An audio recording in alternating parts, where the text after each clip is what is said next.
Journalists at the White House Correspondents' Dinner on Saturday night celebrated the First Amendment by rolling around in excrement, burying their backsides, and insulting women in honor of the First Amendment. President of the White House Correspondents Association, Margaret Disgraceful, told her fellow reporters, quote, "When the founders wrote the First Amendment, they intended for us to swing from branches while plucking excrement out of our rear ends and throwing it at each other to celebrate our freedoms," unquote. Journalists at the dinner also gave speeches in which they compared themselves being criticized for distorting the facts with journalists in other countries who are jailed and executed for telling the truth. As one reporter put it, quote, "We're kind of heroic like those journalists in foreign countries, except they're telling the truth and we're lying and they're getting imprisoned and we're having dinner in tuxedos. Otherwise, we're just the same," unquote. Some reporters came under attack after the dinner for acting like rabid animals wallowing in their own filth. But as one White House reporter put it, quote, "Look at me. I'm Jim Acosta. I can take my pants off and stand on my hands because I'm Jim Acosta. Look at me," unquote. That reporter made the comments on condition of anonymity because he said he didn't want everything to be about him, Jim Acosta. Trigger warning, I'm Andrew Klavan, and this is The Andrew Klavan Show. I feel hunky-dunky, life is tickety-boo. Birds are winging, also singing hunky-dunky-doo. Ship-shape, tipsy-topsy, the world is zippity-zing. It's a wonderful day, hurrah, hooray! It makes me want to sing. Oh, hurrah, hooray! Oh, hooray, hurrah! All right, our friends in the press had a Klavanless weekend, I'm afraid. You know, the Klavanless week is coming up. I have a vacation next week, so you guys should be storing up with food and, pills to make make the water fresh and all that stuff. But you can now get the Daily Wire on Apple News, so that should help. You can add us to your news channels and get our latest stories on the go, just like you would with real people. All right, so we're going to talk about these our journalist friends, and Knowles is going to come on and talk about the Caravan at our southern border. He will be asking for asylum. We will be refusing that, so don't worry. He will still be wandering the streets alone, as he should be. Meanwhile, we want to talk about Skillshare. You know, I've gone back on Skillshare recently. I'm planning to teach myself how to play the piano. You know, I'm always trying to teach myself something because they say that it keeps your mind fresh, it keeps your mind from decaying. What was I talking about? Oh yeah, the Skillshare. But no, you want to learn something. Skillshare is a great place to do it. It's an online learning platform with over 20,000 classes in business, design, technology, and more. And whether you're trying to deepen your professional skill set or learn something on the side or just explore a new passion, Skillshare is there to keep you learning and thriving. I have to say, the thing I really like about these, not only these are a series of video lessons taught by people who really know what they're talking about, and they're short, so you can take in each one in a couple of minutes and then move on to the next, and you can watch as many or as few as you want. And you can now join the millions of students already learning on Skillshare today with a special offer, which is just for my listeners. You can get 2 months of Skillshare for just 99 cents. This is a real deal. I mean, you can go on and just kind of look and taste some of the stuff they've got there before you pay your incredible 99 cents. I know you have to work for who knows how long you have to work to earn your 99 cents, but you can sample them. But then Skillshare is offering the Andrew Klavan Show listeners 2 months of unlimited access to these over 20,000 classes for just 99 cents. To sign up, go to Skillshare.com/Andrew. Go to Skillshare.com/Andrew and start your 2 months for 99 cents right now. That's Skillshare.com/Andrew. They're lots of fun, too. I really enjoy doing them. Go take a look. So one of the things I have now learned is the left lives in a fantasy of oppression and heroism, right? 2 clowns get thrown out of a Starbucks and black people are oppressed. Black people are not oppressed in America. Black people are not oppressed in America just because 2 guys get thrown out of Starbucks or for any other reason. Some woman gets chased around the desk at work, and that's sad, and I'm sorry that happens. Women are not oppressed in America. Women are not oppressed in America. And the press gets criticized for distorting the facts and having an open animus toward Republicans and toward Donald Trump. And they think that they are oppressed. Now, the problem is this is all fantasy. The press is as free as it can possibly be in America. There's no threat to the First Amendment, except maybe from the people who riot when right-wing speakers come to campuses. Maybe that's a threat to the First Amendment. Maybe Google and Twitter and YouTube and Facebook creating algorithms that destroy conservative businesses and bury conservative speech. Maybe those people are being oppressed. Maybe that's an attack on the First Amendment. But it is not a criticism. It is not an attack on the First Amendment for reporters to be attacked and criticized for what they are in fact doing, which is delivering biased fake news. So the problem is if you think you're oppressed, genuinely oppressed people have a right to do certain things that the rest of us don't have a right to do. Oppressed people can fight back. Oppressed people can treat their enemies like oppressors and like enemies. But if you're just here living in America where you're not oppressed, to do that makes you a lowlife. And so the press got caught in the Trump effect over the weekend, and it made me laugh. I chuckled like an evil villain in an evil chuckling movie. I did, because they got caught. The Trump effect is where people try to imitate Trump's kind of bullying, brash style, but instead they find themselves under attack for being bullies and being, lowlifes. And the reason that happens is because Trump is actually reacting to something that happens. He's bullying bullies. But when the press acts like bullies, they're just acting the way they always do. These are the people who told us that Mitt Romney was a murderer, who told us that George W. Bush was a liar. These are the people who attack, Donald Trump for moving a Martin Luther King statue in the Oval Office when he didn't, and then say, oh, it was just a mistake. It was an innocent mistake. So when they do it, it becomes ridiculous. So you have to, you have to take a look at this White House Correspondents' Dinner. And I don't want to overblow this because it was a funny week last week where a lot of cultural stuff was coming up with Kanye West. And, sometimes right-wingers are silly about the culture. They do not understand the culture, so they don't understand why it's important when Kanye West stands up and stands with the president. It's important because it shows that it can be done. You don't have to back down. You can be black and a Republican. You can be black and like Donald Trump. All those things are possible. It shows that. It doesn't make Kanye West a great artist. Doesn't make him a great philosopher. It doesn't even mean you have to like his music. I've never even heard the only time I've heard a Kanye West lyric is when Knowles is telling me what's in the lyric to his songs. That's for a long time I thought Knowles and Kanye West were the same people. You never see them together. And they both recite his lyrics. So I figured Kanye West and Michael Knowles were in fact the same person. But in fact, I know it's important, and there's nothing wrong with celebrating the fact that Kanye West is showing people that you can be courageous and stand up for yourself, and you don't have to be Hank Azaria and back down. You don't have to be Shania Twain and back down. That's important. So this dinner was important because it showed, again, a press living in a fantasy of oppression and heroism that gives them the right to do things they shouldn't do. But because it's a fantasy, when they get caught in the reality of it, it just makes them look as awful as they are. Let's start, first of all, Donald Trump. He's so much smarter than they are. I mean, just in terms, I don't even know if IQ is a fair measurement of intelligence. All I know is if Donald Trump is not smarter than our reporters, then it's even worse because he just keeps outsmarting them. So they're being outsmarted by somebody who's not as smart as they are. He went to Washington, Michigan, right? He said, would you rather be in Washington, D.C. or Washington, Michigan? And made a speech about them and made them look utterly absurd. So here is just a quick cut of Trump, cut number 13, talking about this dinner that's going on Saturday night in Washington, D.C., of the press celebrating themselves and creating their little fantasy of how oppressed and heroic they are. And here's Donald Trump just making fun of them. Remember the exit polls? The exit polls, they come out. Who did you vote for? None of your business. 100% those people are for Trump. We love those people. We love them. We love those people. There was a mayor of a certain city.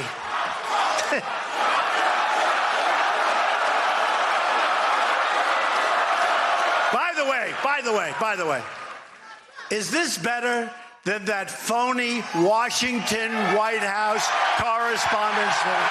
Is this more fun? I could be up there tonight smiling like I love where they're hitting you shot after shot. These people, they hate your guts, shot. And then I'm supposed to... And you got to smile. And if you don't smile, they'll say, he was terrible. He couldn't take it. And if you do smile, they'll say, what was he smiling about? You know, there's no way. Do they look like they're having fun? Of course they look like they're having fun. Meanwhile, they're showing up at the dinner, and CNN is covering the red carpet as if anybody gave a rat's caboose about what is happening at the White House Correspondents' Center. The CNN is covering this like it's the red carpet. And who's their biggest star? The guy, the lawyer who represents the porn star, Stormy Daniels. Listen to this. This is a red carpet interview on CNN as if they're going to the Oscars. At least people watch the movies. People don't even watch CNN, but they're covering this, and their big star is the guy who represents Stormy Daniels. Listen to this. And obviously we see you there with Michael Avenatti, the attorney for Stormy Daniels. Yes, Poppy, that's right. Probably one of the biggest stars we have at this dinner tonight. Certainly one of the most controversial, of course. This is Michael Avenatti, the lawyer for Stormy Daniels, the woman who is suing President Trump, of course. Welcome to the dinner. This is your first Correspondents' Dinner? Yes, it is. So you are here, but President Trump is not, of course, for the second year in a row. The first president to not attend the dinner since Ronald Reagan, who, of course, skipped the dinner because he was suffering from a gunshot wound.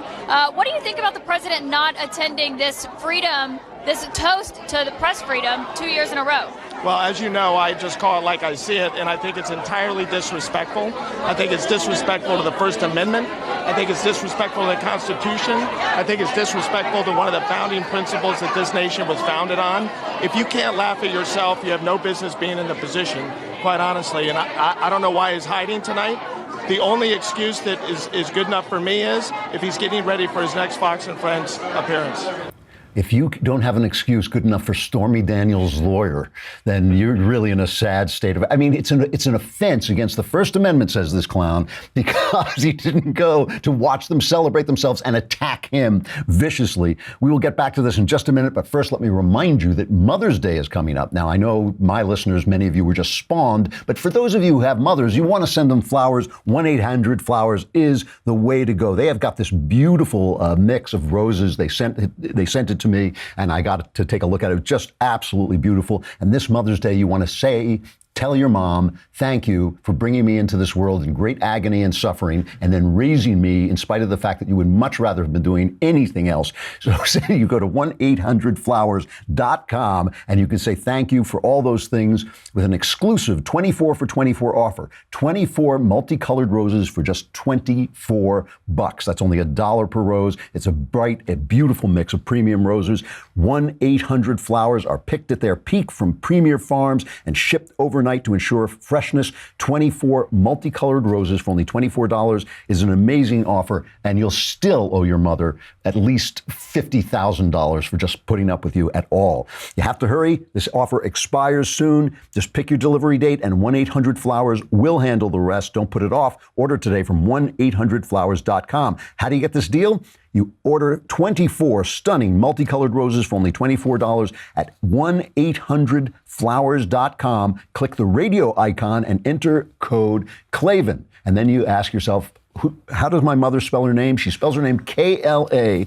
That's 1-800-Flowers.com, code Klavan, 24. Beautiful. And it really is a beautiful bouquet. You get 24 roses for $24 if you can pass the test and spell Klavan properly. That's all you have to do. So this is an insult to the First Amendment, and this is what's going on. Let me just stop for a minute before we get to this Michelle Wolf comedian and the stuff she said. There was a briefing at the State Department the other day, right? This is last week, and they put out this report on countries' human rights practices, right? So we're talking about places where people are being raped and tortured, children are being killed and murdered, people are being thrown in prison. You're a journalist in those countries. It's like you raise your hand to ask a question, they just cut your hand off and throw you away, right? And the Associated Press's Mike Lee says to the State Department's Michael Kozak, he says, how can you represent freedom of the press when you are attacking us wonderful, heroic reporters? Just listen to this quick exchange. This is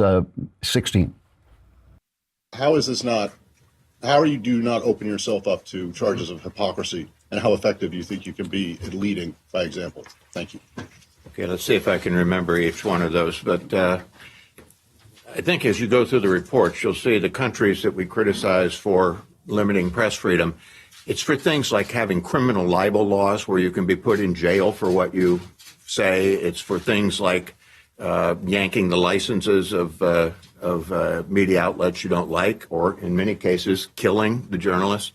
So I think we make quite a distinction between political leaders being able to speak out and say that story was not accurate, or using even stronger words sometimes, and using state power to prevent the journalists from continuing to do their work. This guy has to explain to the Associated Press the difference between being criticized because your coverage is unfair and being murdered for telling the truth. He's got to explain this to people. I mean, it really is like these guys who got tossed out of Starbucks. It's the same fantasy. They're all living in this fantasy of an oppression and heroism that gives them the right to do awful things to other people who are not doing anything. It's like, really, I mean, people there were slaves in this country once this guy gets thrown out of Starbucks, and it's like, swing low, sweet chariot. I mean, come on, you got it good. This is good here, and the press is dealing with a president who fights back. Too bad. So this goes on into the dinner, right? They go into the dinner, and the president of the Correspondents' Dinner Association makes a speech in which she compares what they're doing there to the people who are actually in the room who were thrown into prison. This is cut number 3. But we reject efforts by anyone, especially our elected leaders, to paint journalism as un-American, to undermine trust between reporter and reader,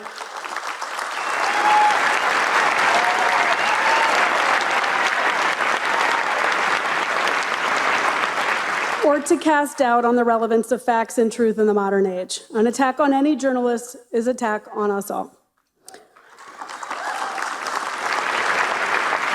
This really isn't about the business of protecting journalism as a business. In fact, our business has all done pretty well in the last couple of years. It is about protecting a pillar of American democracy. The best leaders and public servants champion the First Amendment, even when the scrutiny is turned on them, and defend it at home and proclaim it overseas, because they know that helps democracy and freedom take root in places where violence, repression, and fear give cover to terrorism and corruption. I'd like to ask for a moment of silence to remember journalists around the world killed for doing their jobs, or who are alive but imprisoned. So we go right from them. She says we don't have it's a terrible thing when they sow distrust between a reporter and his readers, right?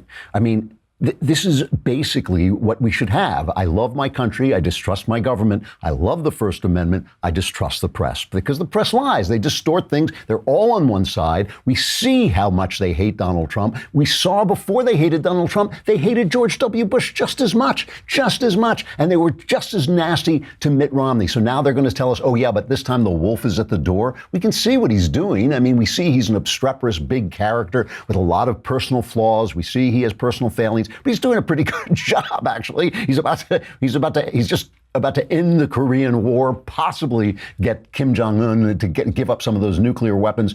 Maybe that'll happen. But it's like, all they do is assault him in this unfair way. And then they say, oh, we're the victims here. And then she goes right into, after talking about being criticized, she goes right into a moment of silence for people who are actually suffering, because she is living in that fantasy that they're oppressed and they're heroes. So that gives them the right to have this comedian come on and do what she did. And they're trying to distance themselves from her, but they are her.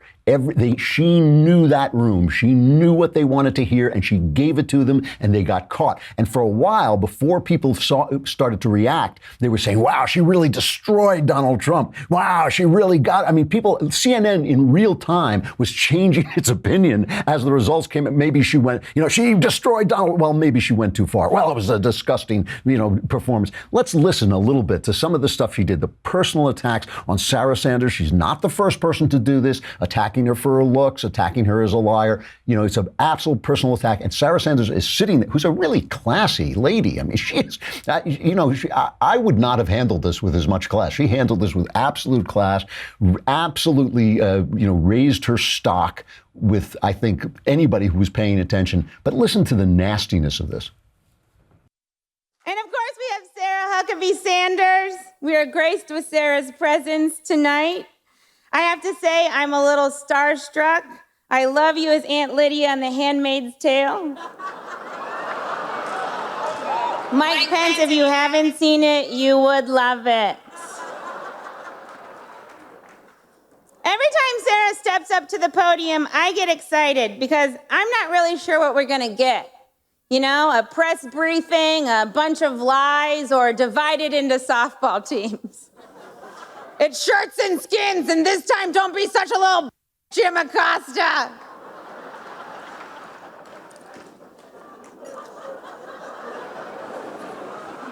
I actually really like Sarah. I think she's very resourceful. Like, she burns facts, and then she uses that ash to create a perfect smoky eye. Like, maybe she's born with it. Maybe it's lies. It's probably lies. And I'm never really sure what to call Sarah Huckabee Sanders. You know, is it Sarah Sanders? Is it Sarah Huckabee Sanders? Is it cousin Huckabee? Is it Auntie Huckabee Sanders? Like, what's Uncle Tom but for white women who disappoint other white women? Oh, I know, Aunt Coulter. Wow. I mean, really, really nasty personal stuff. And make no mistake, they were laughing. You could hear them laughing. Anything they said afterward came afterward. She is them. They are her. And I know that's not grammatically correct, but it is true. They are the same person. She knew exactly the room she was playing. And here's the thing. What the left hates is they hate being caught out being who they are. Why doesn't it touch Trump when he does this? It doesn't touch Trump because he is who he is. He has always been the same person. He is a product of the culture the left created. It's the left in the 60s that introduced vulgarity. It's the left in the 60s that made it okay to say the things that people say now on TV and in public. And Trump is a product of that. He was created. He is like Godzilla. You know, they set off the atom bomb that destroyed our culture. He's the monster that came out. And now when they stoop to that, they're the ones who have pretended all this time, you know, they're guys. Joe Biden goes and says Republicans want to put black people back in chains. Nobody even takes a pause. Nobody says a word. That's fine. That's fine. But if Donald Trump says the crowd at his inaugural was bigger, that's a lie. You know, than it was. That's a lie. You know, and so she goes on. And this was, to me, the most telling joke she made. She went after Mike Pence. And I don't know what it is about Pence that drives these people crazy, that he's too decent, that he's polite, that he's a Christian, that he believes in God, that he follows his creed. You know, what is it about Mike Pence that just sets them off? It's that he's better than they are. It's that he's a better human being than they are. And they can't stand it. That he oppresses them by being better than them. So she starts to go after him. But listen to what she starts joking about here. A lot of people want Trump to be impeached. I do not. Because just when you think Trump is awful, you remember Mike Pence. Mike Pence is what happens when Anderson Cooper isn't gay. Mike Pence is the kind of guy that brushes his teeth and then drinks orange juice and thinks, Mike Pence is also very anti-choice. He thinks abortion is murder, which, first of all, don't knock it till you try it. And when you do try it, really knock it. You know, you got to get that baby out of there. God. So she's making jokes about killing babies. That's who they are. And that's who they are. And by the way, I just want to point out that during that cut, if you couldn't see that, Roger Zelazny, the former New York Times, now CNN reporter, who asked Barack Obama whether he was charmed and delighted to be president. That was his big question. How enchanted are you to be president? Zelazny comes out later on. Jeff Zelazny comes out. I called him Roger. Jeff Zelazny, right? He comes out and he says, oh, she went too far. Here's cut 15. I thought the jokes were one-sided, not necessarily funny, but she was invited by the White House Correspondents Association. So, you know, I think that this dinner has had a lot of bad moments. I was thinking back last evening as I was watching this cringeworthy performance in some respects going after the appearance of Sarah Sanders, which I thought was inappropriate and not funny.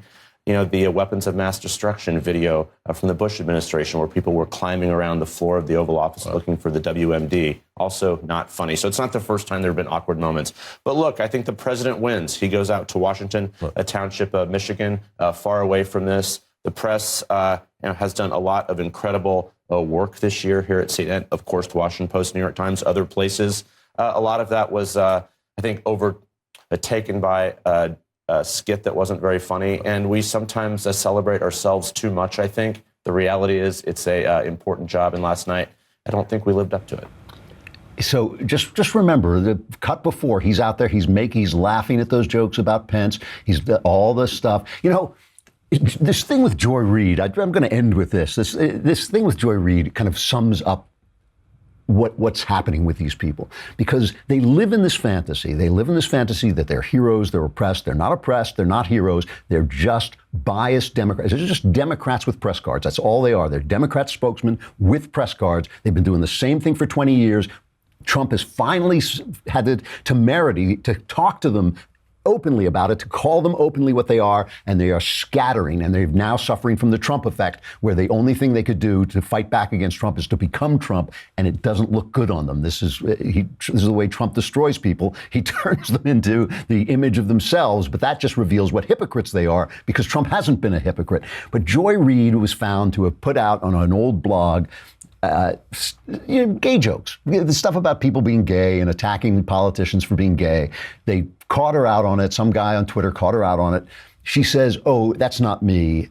I was hacked. I was hacked." And then I think the FBI actually investigated this, but they found out she wasn't hacked. It was her. She was making these jokes. And Joy Reid is shocked to discover that she's Joy Reid. Joy Reid is just shocked that she is herself, okay? She comes on TV and she says, somebody has to pay. I can't believe that I'm me, that I wrote these things. Listen to it. A community that I support and that I deeply care about is hurting because of some despicable and truly offensive posts being attributed to me. Now, many of you have seen these blog posts circulating online and in social media. Many of them are homophobic, discriminatory, and outright weird and hateful. When a friend found them in December and sent them to me, I was stunned. Frankly, I couldn't imagine where they'd come from or whose voice that was. In the months since, I've spent a lot of time trying to make sense of these posts. I hired cybersecurity experts to see if somebody had manipulated my words or my former blog. And the reality is they have not been able to prove it. But here's what I know. I genuinely do not believe I wrote those hateful things because they are completely alien to me. But I can definitely understand, based on things I have tweeted and have written in the past, why some people don't believe me. It was evil Joy Reid. It's like, what kind of an excuse is that? I wrote these things, but I can't believe it, and I'm shocked, and I will take this up with myself immediately. My only point about this is that only Joy Reid is shocked to discover that she's Joy Reid. Only the press was shocked to wake up the next morning and find we didn't think they were funny. We thought they were low. We thought they were mean. We think that they're dishonest. The polls continually show that people don't trust them. Only the press is shocked by this because they are living in a fantasy. It's the left wing's fantasy of oppression and heroism, and it's simply not real. And when they get caught, and when we see them, we know it's not real, and they're shocked to find out that they're themselves. Speaking of people who are shocked to find out that they're themselves, Michael Knowles is going to be with us to talk about the Caravan at our southern border. That will be in just a moment, but first I got to say goodbye to YouTube and wherever else you may be watching, like in some radio in an attic in some oppressed country, fearful that you might be raided at any moment. We're cutting you off now because you don't subscribe. Come on over to thedailywire.com and subscribe. If you're going to get arrested for listening to us, you might as well have a subscription for a lousy $10 a month. For a lousy $100, you get the whole year plus leftist tears. I know. And it fills up automatically whenever Knowles speaks, which he will momentarily.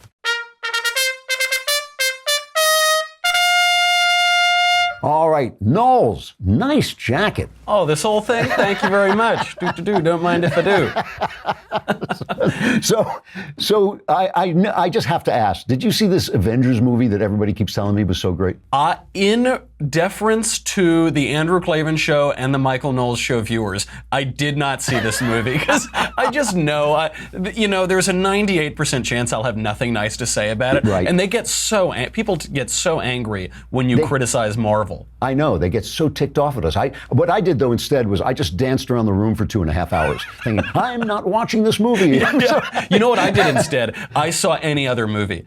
I saw any, because, I have Movie Pass, so they're all free, right, yeah. and yeah, I saw the Joaquin Phoenix movie. Quite good, actually. Was that good? Yeah, it was quite good. It's like every Joaquin Phoenix movie. It's just him kind of shaking and muttering to himself for 2 hours. He doesn't care if he makes contact with the audience at all. He I watched The Hitman's Bodyguard, which I have to be honest, like kind of second-rate action films are my bliss. They just put me in this kind of haze, like this. My eyes kind of get all white and milky, and I just sit there with this kind of stupid smile on my face. It was great. So, anyway, what is happening with this thing on the southern border? Are we being invaded? If I read Drudge, it makes me feel like the armies of the night are coming for us. That's what's happening. Oh, okay. Speaking of following your bliss, there are 1,000 Central Americans who have left Honduras and are marching all the way up, and they've just arrived at the border at Tijuana.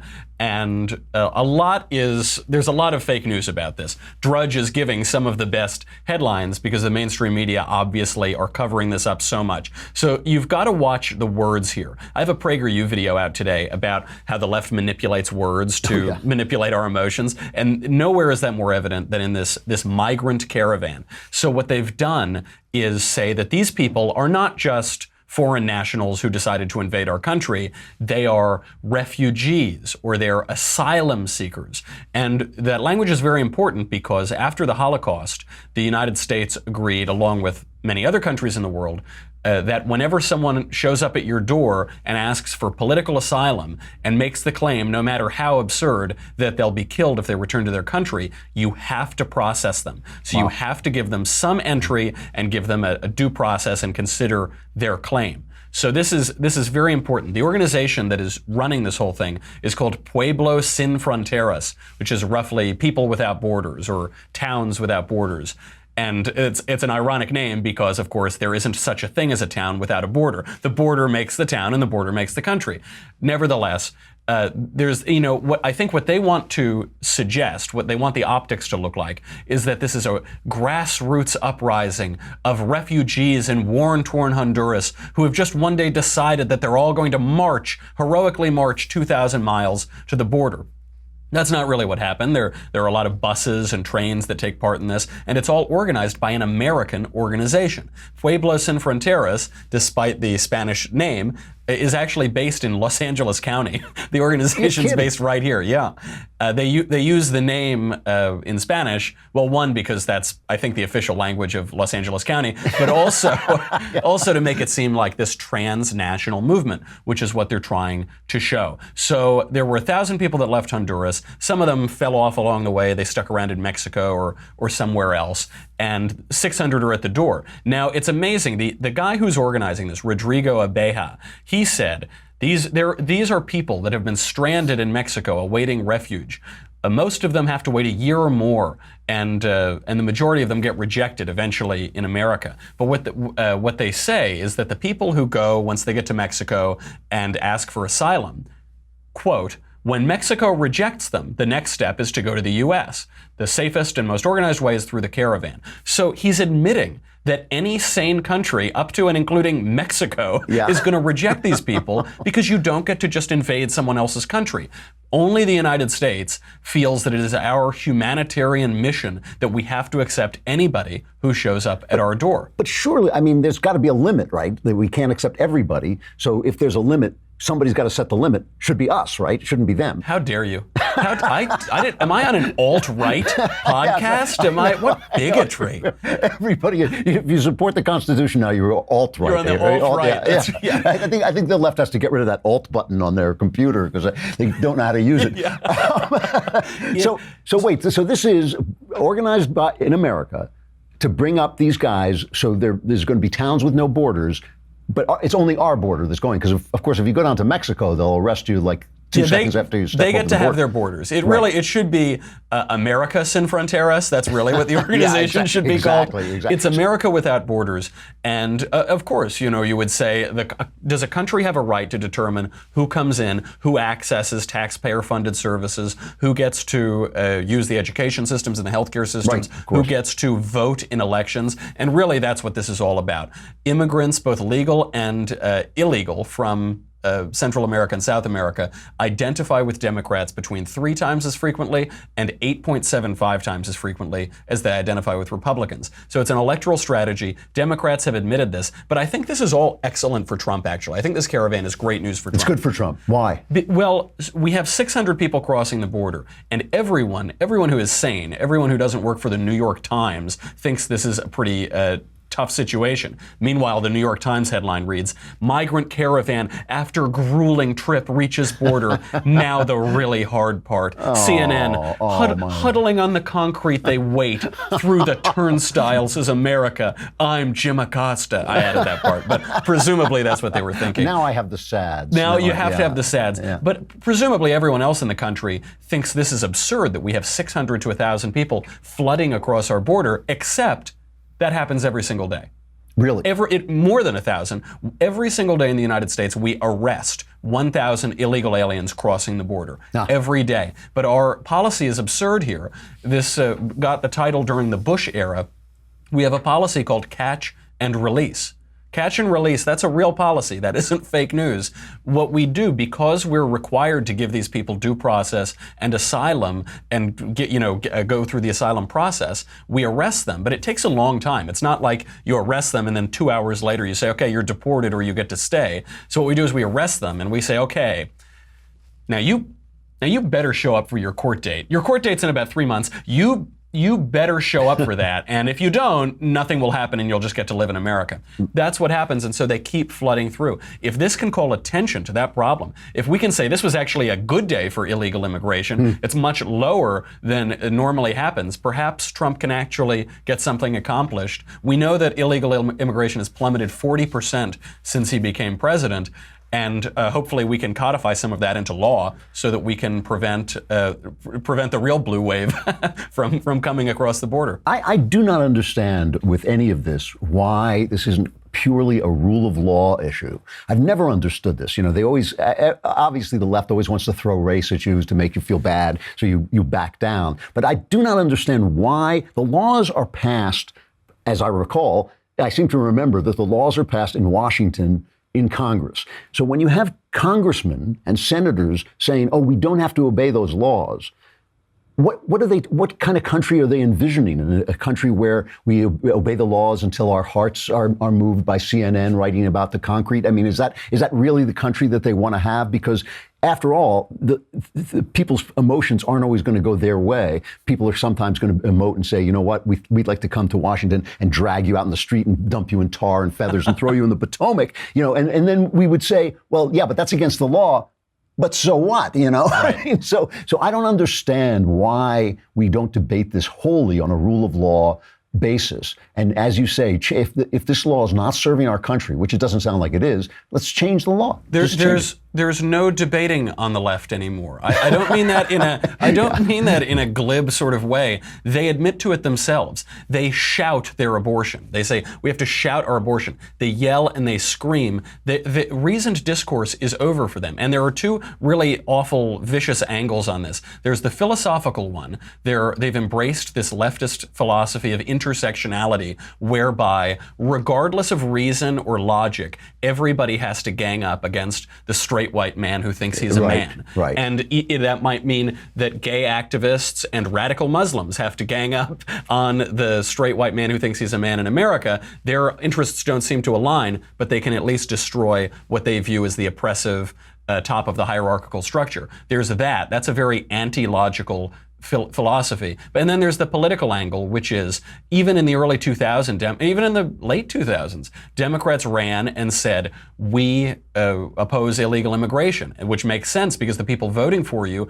are the people here legally. Right. That has changed since they've seen that they are so close. If they just give amnesty to a few more people, if they just give amnesty to some more felons and some more foreigners and some more children, if they give them all the right to vote, then they'll win more elections. I think the rule of law is no longer in their favor, and so they're going to undermine it. You know, there's a line in the famous play, A Man for All Seasons, about St. Thomas More, and I can't quote it exactly, but what he says basically is if you knock down the laws to get away, to chase the devil, what will you do when the devil turns around on you? What will protect you, all the laws having been laid flat? Right. And I think that is going to come back and haunt them. What are you talking about on your show today? Today I'm going to be talking all about Michelle Wolf. I'll be knocking down every criticism, but I'll be going joke by joke. I watched this whole thing. I didn't watch Avengers, but I did watch her. And I'll explain why Michelle Wolf is not a comedian. The difference between comedy and important comedy. The difference between laughs and claps.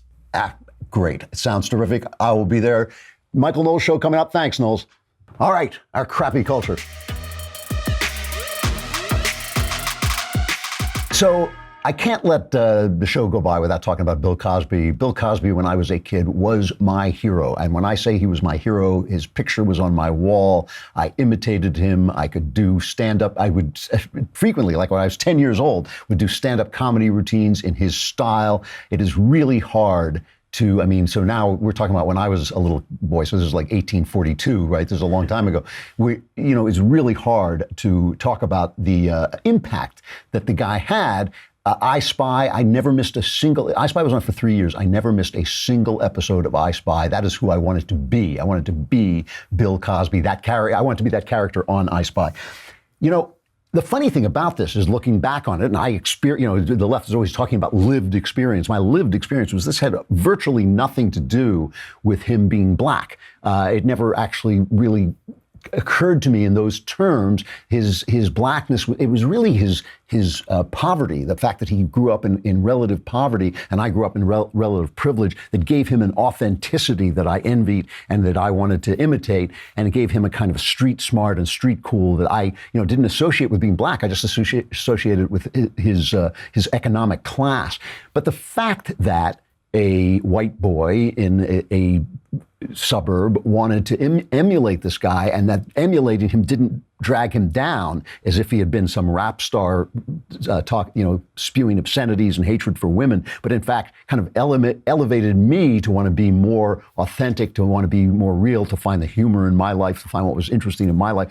That is an actual accomplishment. And the people who are picking on him today, many of them wouldn't be here if it hadn't been for Cosby. Because when you're the first guy out there, all kinds of problems, present themselves that don't present themselves later on. Chris Rock will never face the things that Cosby faced, and Cosby did a good job. There's no excuse for what he did. What he did was a horrible, horrible crime. He's been convicted on 3 counts of sexual assault.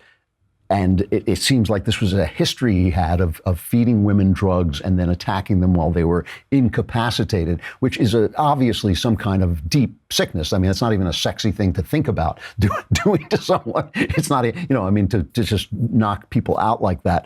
So there's no excuse for him. And it stains this achievement that he had, which was a really massive achievement, because most of you know him as like America's dad and all this stuff, which I was out of the country when that happened. That was way, way beyond my childhood. But as a child, it's just impossible to overstate the way he swept into our culture, like just a meteor, just hitting the culture, and just changed a lot of the ways we talked and a lot of the ways we thought about our own childhoods, and how he taught us to dramatize our childhoods and find the humor in them.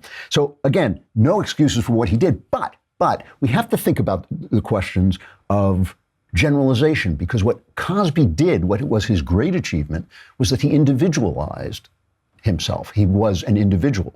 I didn't think of him as a black man. I didn't think of him as blacks coming along. I thought of him as Cos. He was the Cos, and he was somebody that you admired.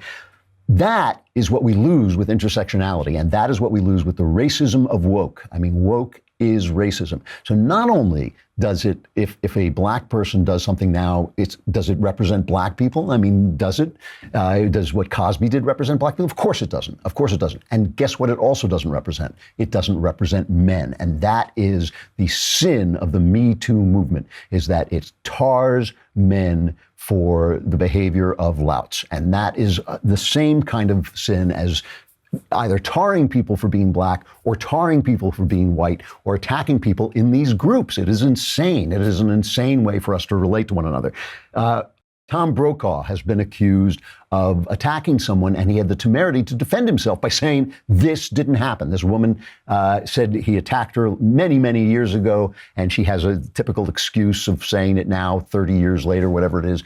And I was watching Alison Camerota and Brian Stelter talking about it on CNN, and basically we're supposed to assume that Brokaw is guilty. And all the women who work with Brokaw, over 100 women, said, no, the guy has always treated women with respect. He's always been a decent person. The woman who accused him, Linda Vester, Brokaw says that she has a grudge and that she's coming after him. I don't know which one is true, but why should we believe one over the other? But listen to this conversation between Stelter and Camerota and how they convict him, basically, on air. Why, in this Me Too moment, where so many women have come out and told the stories of what they've experienced in Hollywood or the media or any other industry, why the backlash against Linda Vester? This angry denial from Tom Brokaw is a big part of it. He issued this letter first to his colleagues, but then it quickly leaked out to the media, where he called her a character assassin, absolutely denied the allegations, said she was seeking fame and fortune. This was a shocking response by Tom Brokaw.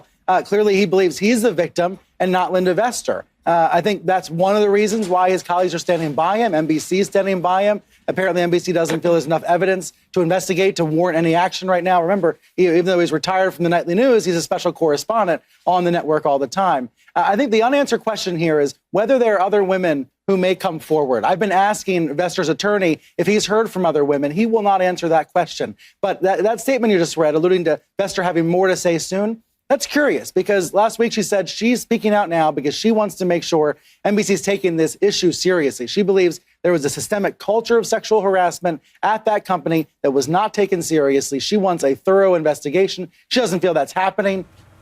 Yeah, you know, each of us is born with his own soul with which to start the world afresh. Each of us is responsible for his own sins, and each of us is to be credited for his own achievements.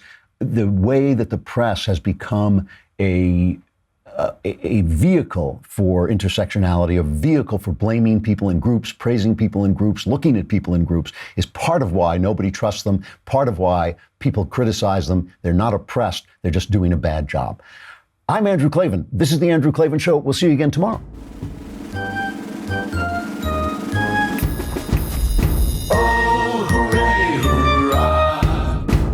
The Andrew Klavan Show is produced by Robert Sterling. Executive producer, Jeremy Boring. Senior producer, Jonathan Hay. Our supervising producer is Mathis Glover. Technical producer, Austin Stevens. Edited by Alex Zingaro. Audio is mixed by Mike Cormina. Hair and makeup is by Jesua Alvera. And our animations are by Cynthia Angulo and Jacob Jackson. The Andrew Klavan Show is a Daily Wire Forward Publishing production. Copyright Forward Publishing 2018.